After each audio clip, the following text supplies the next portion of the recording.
دو کنارے کے آنے والے ایپیسوڈ کے بارے میں بات کریں گے جو بہت ہی زیادہ اب دلچسپ ہوگا، کیونکہ یہاں پر اب سب کچھ لٹ چکا ہے درے شوار سے۔ درے شوار کو اندازہ نہیں تھا کہ وہ اس طرح خالی ہاتھ رہ جائے گی۔ کل جس دولت کے اوپر وہ بہت زیادہ اتراتی تھی اور اس دولت کے لیے وہ صاف صاف یہی کہتی تھی ماورا کہ تم مجھ سے یہ ساری دولت لے لو اور ولید کو چھوڑ دو، لیکن آج یہ دولت بھی اس کے پاس نہیں رہی۔ یہاں پر اب کہتی ہے کہ آخر میرے ساتھ اتنا بڑا دھوکہ کیسے ہو سکتا ہے، میں نے کبھی سوچا بھی نہیں تھا۔ الینا کو بار بار کالز بھی کرتی ہے لیکن الینا اس کی کوئی کال بھی ریسیو نہیں کرتی۔ یہاں پر الینا کے کال ریسیو نہ کرنے کی وجہ سے وہ بہت زیادہ پریشان ہے۔ تیمور بھی اب بہت زیادہ انکوائری کرواتے ہیں۔ تیمور کو پتہ چلتا ہے کہ اس کا شوہر ایک بہت بڑا فراڈ تھا۔ اب یہ بات سن کر تیمور کہتے ہیں کہ دیکھو درے، جو ہونا تھا وہ ہو چکا ہے، اس لیے اب تمہیں ان سب باتوں کو بھولنا پڑے گا۔ بہتر یہ ہے کہ تم اب ان سب باتوں کو بھول جاؤ۔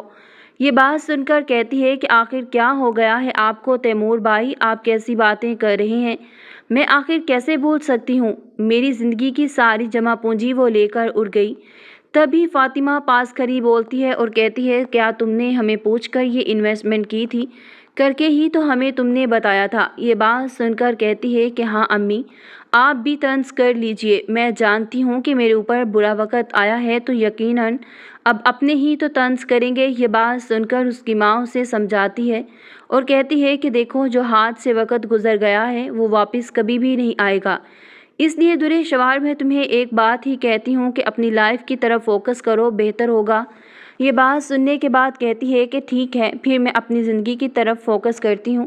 آپ کو ایک کام کرنا ہوگا، آپ اپنی بہو سے کہیے کہ اپنے بھائی کے ساتھ میری شادی کروا دیں۔ یہ بات سن کر وہ بہت زیادہ حیران ہوتی ہے اور کہتی ہے کہ تم پاگل ہو چکی ہو کیا، تم کس طرح کی باتیں کر رہی ہو؟ یہ بات سن کر کہتی ہے کہ بس امی، میں نے ڈیسائیڈ کر لیا ہے، اس وقت تک گھر میں نہیں آئمہ آ سکتی جب تک وہ اپنے بھائی کے ساتھ میری شادی نہیں کروائے گی۔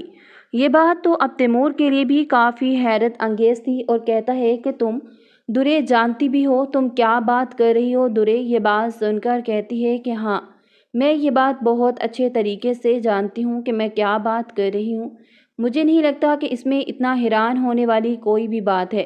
لیکن تیمور اپنی ماں سے کہتا ہے کہ سمجھا دیں اسے کہ یہ کبھی بھی ایسا نہیں ہوگا اور نہ ہی اب میں کبھی بھی اپنی بیوی کو کوئی تکلیف دوں گا۔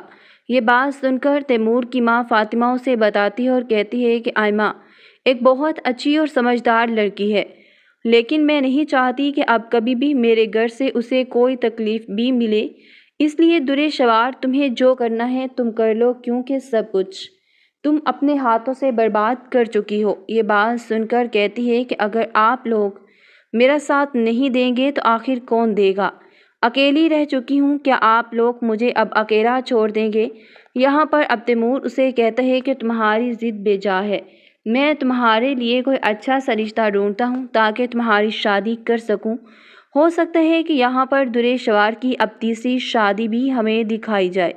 یہ باتیں اب کافی زیادہ اس کے لیے حیران کن بھی ہوگی، کیونکہ درے شوار کا انجام یہاں پر بہت بھیانک ہوگا۔ جبکہ دوسری طرف اب آئمہ جو کہ بہت زیادہ پریشان ہے اور کہتی ہے کہ آخر کیوں تیمور میری کال کو بار بار اگنور کر رہے ہیں، جبکہ ان کے گھر میں ایک بہت بڑی خوشخبری کی بھی بات ہوتی ہے، کیونکہ یہاں پر ماورا ماں بننے کی خوشخبری سناتی ہے تو تبھی ولید گھر سے باہر چلا جاتا ہے۔ لیکن ماورا اب بہت پریشان ہے اور کہتی ہے کہ شاید ولید اس خوشی سے بالکل بھی خوش نہیں ہوئے، مجھے شاید انہیں یہ خوشخبری سنانی ہی نہیں چاہیے تھی۔ یہ بات سن کر